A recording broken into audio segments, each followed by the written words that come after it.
We found baskets throughout the house from about 1600 to 1670. And just about every piece of basket that was made there is in there. That's why we've got so many, I think. Of all the 3,000 and 4,000 pieces, there might have been 2 or 3 tiny pieces of coiled basketry. Nothing like the modern coil stuff.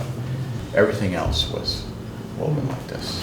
It's the same situation in Labrador, where they don't find the coiled basketry until historic times. Labrador also had Moravian missionaries, so there's some thought that that coiled basketry was introduced by missionaries in the 19th century, because it's the same way they make beehives in Germany.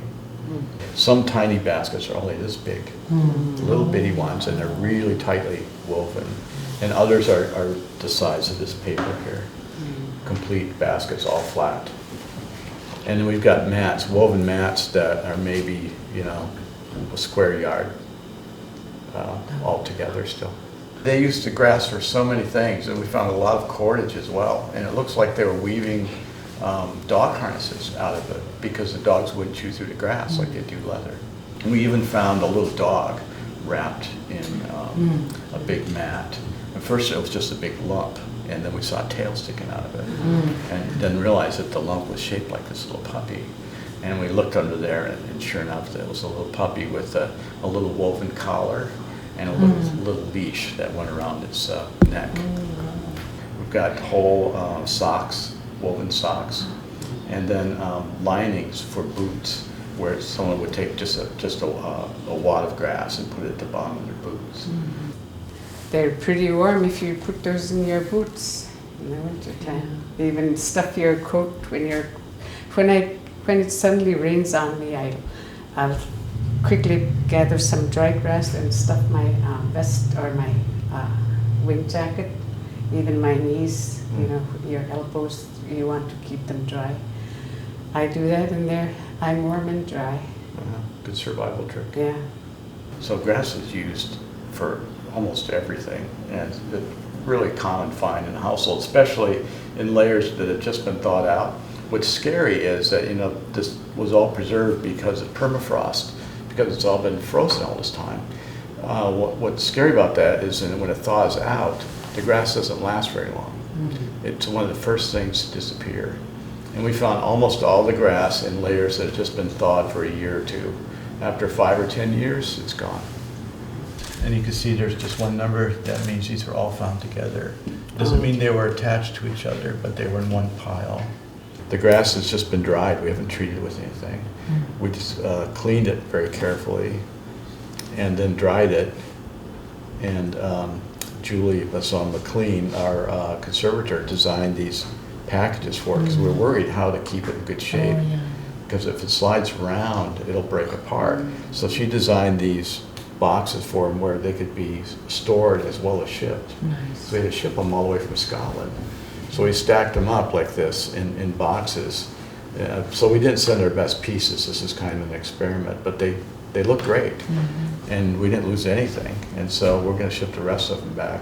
Part of the problem is storage. You know, we need a lot of flat files. But it'll be a whole library, literally a library of grass baskets for you to look at. And it'll be right here in Quinhagak.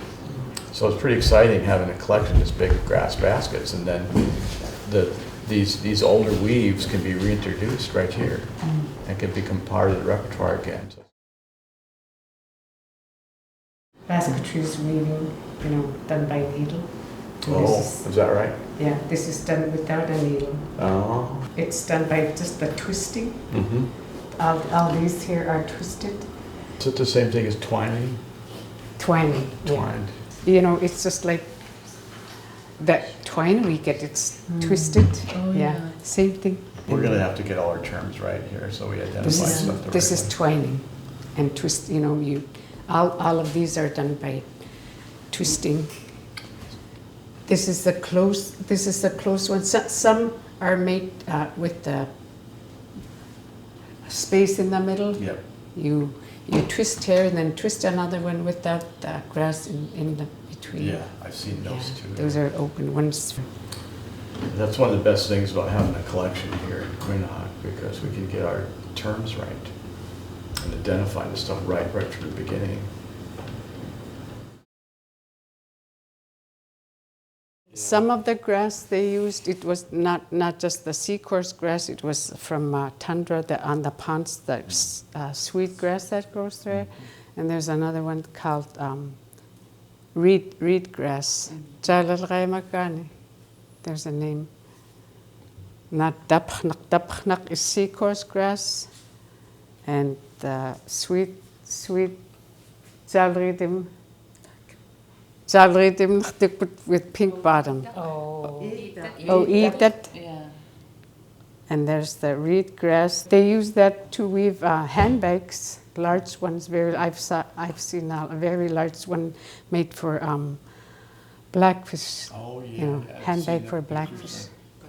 Quinhagak is the reed grass. Quinhagak, we do get what they use for breeding their fish Oh, right. across the bay.